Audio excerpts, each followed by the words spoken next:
What's up? My name is Eamon and this is my story. In 2000, I was born in the city of Atlantis, where my mom fled and took me to Chirac. At that point, that's where I learned to hold Glocks and wear Gucci belts and Ferragamo belts as well.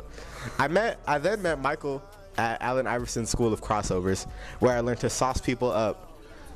But I didn't fit into that category because I was really nice at Foursquare.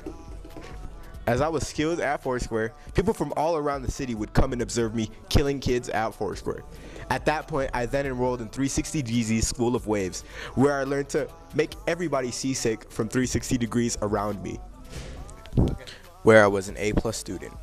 The student had become the master as I had surpassed 360 GZ himself. I graduated early with a master's degree in Waves, but at that point I had nothing. I chose to move to New York and rock Mets jerseys. After being stabbed in the subway, I chose to move to the Great Box State. I didn't know where to go, so I chose to work at the Krusty Krab where I mastered flipping burgers. That was until I was reintroduced to ball, but this time it wasn't Foursquare, it was basketball.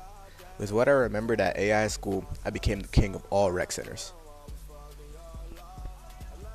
No one could take me and my invincible crossover down. Kobe himself could only begin to rival my power.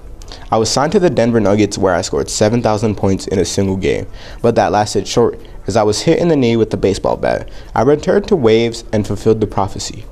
I gained the ability of water bending from Waves. My do-rag was tied way too tight. I woke up in a cold sweat, only to realize my house was flooding. The Atlantis overlords had come to reclaim what was lost in the Great War during the days of old.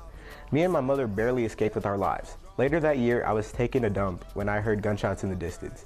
I immediately pulled out my African AK-47 and slayed the creatures in the distance. I was shot on the leg. My Foursquare career was over. I was grabbed and blindfolded and taken to the depths of hell. That's where I reside to this day, Denver South High School.